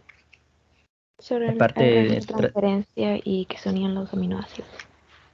Ya. Un ARN de transferencia acá no solamente está conformado por ARN, sino está unido a un aminoácido.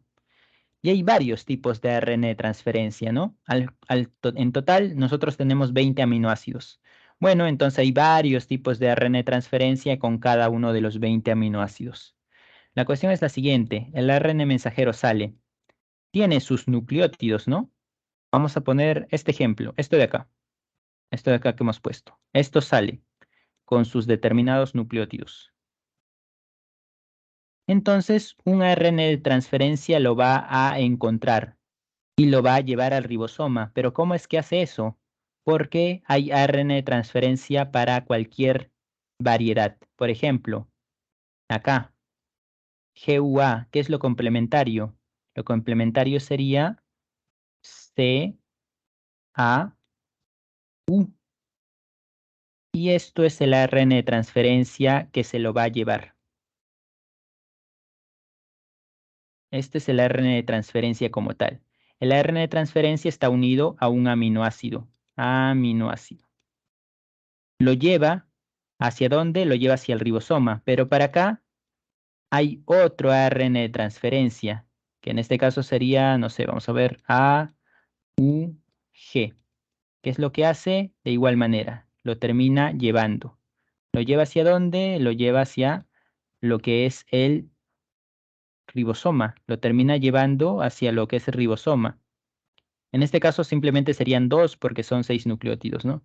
Pero lo lleva hacia el ribosoma. Una vez lo va llevando, el ribosoma lo recibe y el ARN mensajero va avanzando Al avanzar, se desprende el ribosoma del ARN mensajero, del ARN de transferencia, pero lo que queda son los aminoácidos, que se van uniendo uno a otro. ¿Para qué? Para que de esa manera se vaya conformando la proteína como tal, ¿no? Cabe recalcar que estos tres nucleótidos reconocidos se denominan codones y estos otros tres del ARN de transferencia se denominan anticodones. ¿Quedó claro hasta ahí? Sí, profesor.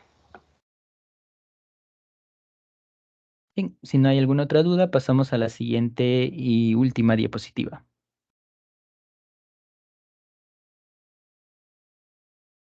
Código genético. ¿Qué es lo que sucede? Los codones, al final va a haber, si se han dado cuenta, un codón para cada aminoácido. Dependiendo de cuál sea este codón, va a ser un aminoácido. Y nosotros tenemos 4 tipos de nucleótidos. ¿Cuántas combinaciones hay? En total hay 64 combinaciones. Si juntamos 3 de los 4 nucleótidos, va a haber 64 combinaciones. Es así que en esta tabla vamos a encontrar a las 64 combinaciones. ¿Eso que nos da? Nos da aminoácidos. Obviamente no es importante recordarnos las 64 combinaciones ni qué aminoácido presenta cada uno, pero lo que sí es importante es el llamado codón de inicio. Cuando está pasando el ARN mensajero por el ribosoma comienza con la síntesis de proteína una vez detecta al codón de inicio, el AUG. Si no detecta el codón de inicio, no va a sintetizar nada. El ARN mensajero simplemente pasa y no se va a generar nada. Una vez detecta el codón de inicio, es que empieza con la síntesis de proteínas. Bien, así que esto es fundamental recordarlo. Lo otro son los codones de terminación. Y es que cada ARN mensajero puede estar conformado por 500, 1000 nucleótidos y podría seguir y seguir y seguir y nunca se acabaría. Se seguirían agregando aminoácidos. Lo que sucede es que así como hay una señal de inicio para los ribosomas, también hay señales de finalización, señales de stop. UAA, UAG, UGA, codones que suenan similar, no todos comienzan con uracilo. Una vez el ribosoma los detecta, finaliza la síntesis de proteína. Bien, esos son los codones de los que tenemos que recordarnos por lo menos. Finalizando así con la clase del día de hoy. ¿Alguna pregunta hasta aquí? Es una pregunta. Dime. Respecto al proceso de traducción, o sea, yo entiendo que un codón se une a otro anticodón, ¿cómo se llama? Lleva sus aminoácidos y después que todos los aminoácidos del ARN transferasa se unen, ¿qué pasa con esos codones y anticodones que se habían unido? Se desprenden y en este caso son reciclados, ¿no? O sea, por ejemplo, el ARN transferencia puedes hacer que se una a otro aminoácido para que esté esperando por ahí. El ARN mensajero, acá ya no te sirve. Podrías simplemente degradarlo y luego esos nucleótidos los regresas a la membrana, los regresas al núcleo, perdón. Los reciclas. Acá la célula lo que hace es reciclar. Ya. Por eso hay otra pregunta. El proceso de transcripción, traducción, y replicación del ADN, todos estos ocurren en el núcleo, ¿no? La traducción ocurre en el citoplasma. El ribosoma no hay en el núcleo, ribosomas hay en el citoplasma. O en el retículo endoplasmático rugoso, pero sigue siendo el citoplasma, ¿no? Ok, por eso. Ya, ¿ninguna pregunta más?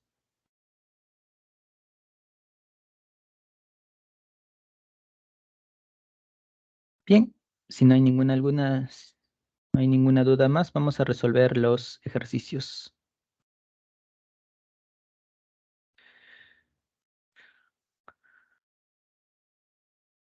A ver, veamos. En ciertas ocasiones se transportan moléculas a través de la membrana celular, desde una región de menor concentración hacia donde se les necesita en mayor concentración. ¿Qué característica tendría el tipo de transporte que se emplearía en una situación contraria a la descrita? ¿Cuál es la respuesta en la pregunta uno? ¿Cuál creen que sea la respuesta? La E, yo digo. La E, movimiento La en E. contra de la gradiente. Sí, la respuesta es la E. Acá no hay que dejarnos llevar por la pregunta, ¿no? Porque es engañosa. Nos dice de menor concentración hacia mayor concentración. Y uno puede, por apresurarse, decir, transporte activo. Pero no, al final te pregunta que se emplearía en una situación contraria, o sea, transporte pasivo, que es movimiento en contra de la gradiente. Perdón, movimiento sin gasto energético. Me dijeron la E, no escuché la D. Movimiento sin gasto energético. Acá hay que estar atento a la pregunta como les decía inicialmente. Menor concentración hacia mayor concentración. ¿Eso es en contra de la gradiente? Sí, es correcto, en contra de la gradiente, pero al final nos pregunta, ¿qué características tendría el tipo de transporte que se emplearía en una situación contraria? O sea, lo opuesto. Y lo opuesto es a favor de la gradiente, y a favor de la gradiente no hay gasto energético. Así que hay que estar atentos con eso. En la uno la respuesta es la D. Ahora en la 2, el protoplasto puede ser definido como aquella parte de una célula vegetal que se encuentra delimitada e incluida dentro de la pared vegetal. En otras palabras, célula vegetal sin pared celular. Si como parte de un experimento se necesita obtener exclusivamente esta región, ¿qué clase de enzimas deberíamos emplear para extraerlo? ¿Cuál creen que sea la respuesta en la pregunta 2? Por inferencia, aunque no se mencionó el término de estas enzimas. Si quieres extraer protoplasto, ¿qué haces?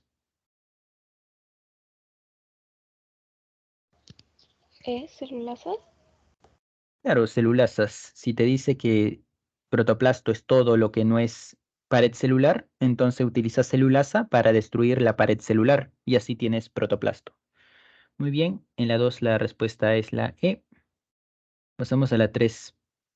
Algunos gametos humanos pueden presentar cromosomas extra o faltantes debido a errores durante la repartición de cromosomas en la división celular.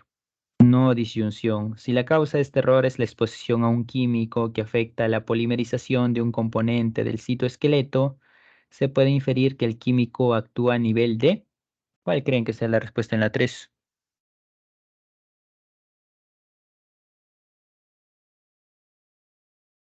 Componente del citoesqueleto que se encarga de la repartición de cromosomas.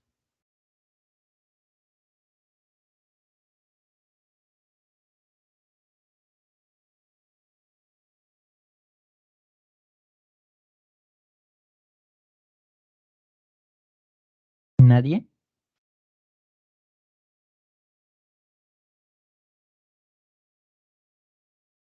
Los cromosomas se separan en la mitosis a partir de algo llamado uso acromático. El uso acromático, la formación lo generan los centriolos y están formados por microtúbulos, los componentes del citoesqueleto, el componente microtúbulo del citoesqueleto, ¿no? Por lo tanto, en la 3 la respuesta es la D, microtúbulos. A ver, en la 4. Una condición genética de infertilidad en varones afecta la formación del flagelo del espermatozoide, causando que estos se movilicen en círculos. ¿Qué tipo de proteínas podría estar afectada ante la presencia de esta enfermedad? ¿Cuál creen que sea la respuesta? ¿Qué proteína tiene que ver con la formación del flagelo del espermatozoide? Está entre la A y la E. ¿Actina? Tubulina. La actina se encarga del movimiento celular, pero hay una excepción. La formación del flagelo está a cargo de los microtúbulos y los microtúbulos están conformadas por tubulina. La respuesta en la 4 es la B. A ver, en la 5. Los ribosomas cumplen la función de ser centros para la síntesis de proteínas. Generalmente se ubican por toda la célula, libres o unidos el retículo endoplasmático. No obstante, una de las regiones en donde no podemos encontrarlas es ribosomas. En la mitocondria hay, ¿dónde? En la matriz mitocondrial, llamada mitosol. Así que está bien. En el citoplasma, obviamente, lo vamos a encontrar. En el estroma, que es la parte interna del cloroplasto, también lo vamos a encontrar. Acá la duda está entre carioteca y carioplasma. ¿Qué es carioplasma? La parte interna del núcleo. Ahí no va a haber ribosomas.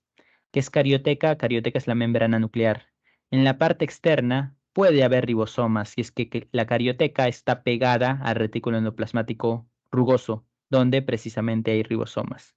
Así que en el único lugar donde no lo encontramos es el carioplasma. La 5, la respuesta es la C. A ver, en la 6, la dosificación de los niveles de calcio en el citoplasma de una célula muscular y la degradación de etanol en los hepatocitos depende de... ¿Cuál es la respuesta en la 6?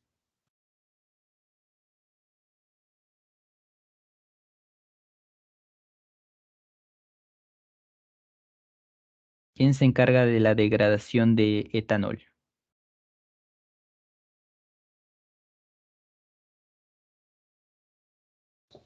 A. La formación del lisosoma secundario. Bueno, sí, el lisosoma secundario degrada, pero etanol es una molécula muy pequeña para hacer. Y de hecho el término degradación se usa el etanol como tal, pero no a cargo de del lisosoma secundario. Quien se encarga de eliminar tóxicos como drogas, como etanol, es el retículo endoplasmático liso. Por lo tanto, en la 6 la respuesta es la B. El hígado es el órgano que nos detoxifica. ¿Gracias a quién? Gracias al retículo endoplasmático liso. En la 7, después de formadas las proteínas, no todas son completamente funcionales, ya que un grupo particular, especialmente las que han de funcionar fuera de la célula, deben ser sometidas a eventos posttraduccionales. Esto es algo rebuscado. Es cierto que no todas las proteínas son funcionales apenas se forman. Algunas requieren agregados, agregarle glúcidos, por ejemplo, proceso que se llama glicosilación, y eso está a cargo del aparato de Golgi. Por lo tanto, en la 7 la respuesta es la B. Algo rebuscada la pregunta. En la 7 la B. A ver, en la 8. Algunas enfermedades degenerativas se producen por la acumulación de compuestos proteicos no degradados en el citoplasma. Una de las causas señaladas para la ocurrencia de esta situación sería la... Bueno, lo que sucede cuando las organelas no las destruyes como debería ser es que se queden ahí, acumuladas, y las proteínas se liberen y puedan dañar a la célula como tal. ¿Quién se encarga de la degradación de cosas internas de la célula? Es los lisosomas. ¿Pero cuáles? ¿Primarios o secundarios? Los que terminan siendo degradando todos son los ausencia de enzimas lisosomales en realidad. ¿Por qué? Porque al final quien te degrada todo son las enzimas. Lo interno es lo que termina rompiendo. Una de las causas señaladas sería la formación de lisosomas primarios. No tendría sentido. Ausencia, sí, pero formación no. Si se forman, entonces se van a degradar. Acá lo mismo, acá lo mismo. Ausencia de enzimas peroxisomales, peroxisomas acá no tienen nada que ver. Pero las lisosomales, sí. Si no hubiera estas enzimas, entonces habría mucha organela botada por ahí. Así que en la 8 la respuesta es la B. En plantas xerófitas existen adaptaciones celulares para sobrevivir a las condiciones de sequía intensa. Una de estas adaptaciones amerita que la mayoría del espacio citoplasmático de sus células se encuentre ocupada por... Una de las adaptaciones es albergar, almacenar agua, y quien almacena agua en las plantas son las vacuolas. En la 9 la respuesta es la B. En la 10, para poder aislar los pigmentos utilizados por una célula vegetal en la fotosíntesis, se extraen los cloroplastos. ¿De qué parte del cloroplasto se podría obtener exclusivamente estos pigmentos fotosintéticos? El pigmento del cloroplasto es la clorofila. ¿Eso dónde lo encontramos? En la tilacoides. Específicamente en la membrana tilacoidal, donde se encuentran los fotosistemas. Ahí eso hablaremos más en el tema de fotosíntesis. En la 10 la respuesta es la D.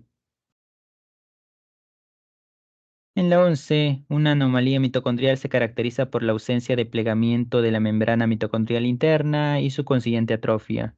Una de las principales consecuencias sobre su funcionamiento sería, o sea, si falla la membrana mitocondrial interna, ¿qué va a fallar? Tenemos que saber cuál es la importancia e igual manera, esto es algo que ya se verá en respiración celular. En la membrana mitocondrial interna nosotros encontramos a las proteínas relacionadas con la fosforilación oxidativa, último paso de la respiración celular. Por lo tanto, en la 11 la respuesta es la B. Si no hay membrana, no hay interna, no hay fosforilación oxidativa. En la 11 la B. La 12. Un tipo de heterocromatina se encuentra conformando los centrómeros y telómeros, por ello su función es solamente estructural. Por lo tanto, se deduce que en ella no se da la... ¿Cuál sería la respuesta en la 12? ¿Qué no se da en la heterocromatina? La B. La B, no se da la expresión génica. Correcto. En la 12 la respuesta es la B. En la 13, después de la replicación del ADN se detecta que una de las cadenas está fragmentada, evidenciando así un daño genético, probablemente originado por la ausencia de actividad D.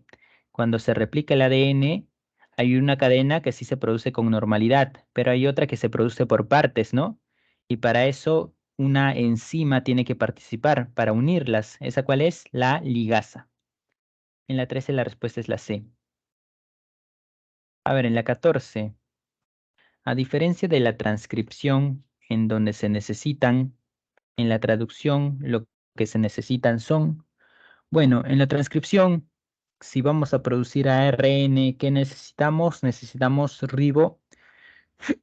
ribonucleótidos. Mientras que en la traducción, si vamos a necesitar o producir proteínas, necesitamos aminoácidos. Por lo tanto, en la 14 la respuesta es la B. Y finalmente la 15. A partir de una molécula de ARN mensajero de 586 codones, con codón de iniciación y de terminación, se forma un polipéptido de 585 aminoácidos. Una mutación en el gen a partir del cual se forma este ARN causa un codón intermedio UCA-CAM-B a UA. ¿Cuál sería la primera consecuencia de esta mutación? En este tipo de pregunta primero tenemos que detectar lo conocido. En este caso es el codón UAA, que es un codón de terminación. Básicamente te está diciendo un codón intermedio. ¿Qué es lo que hace? No lo conocemos, pero sabemos que no es un codón de inicio ni un codón de terminación. Por lo tanto, UCA seguramente produce un aminoácido. Ahora, ¿qué pasa si lo sacamos y colocamos un codón de terminación? La proteína van a realizarla, va a sintetizarla el ribosoma, pero a la mitad. ¿Por qué? Porque en medio colocaste una señal de que hasta aquí nomás. O sea, si normalmente producía 585, ahora con esto va a producir 100 o 200, no sabemos. Así que en base a eso, la respuesta es la E, la interrupción de la traducción a la mitad por un nuevo codón de terminación. Eso es lo que va a ocurrir. La traducción se va a interrumpir a la mitad, porque acá dijiste que colocaste un codón intermedio. ¿Ok? En la 15 la respuesta es la E. Y entonces eso sería todo por el día de hoy. Ya nos vemos hasta la próxima semana. Hasta luego a todos. Chao, profesor. Hasta la próxima semana.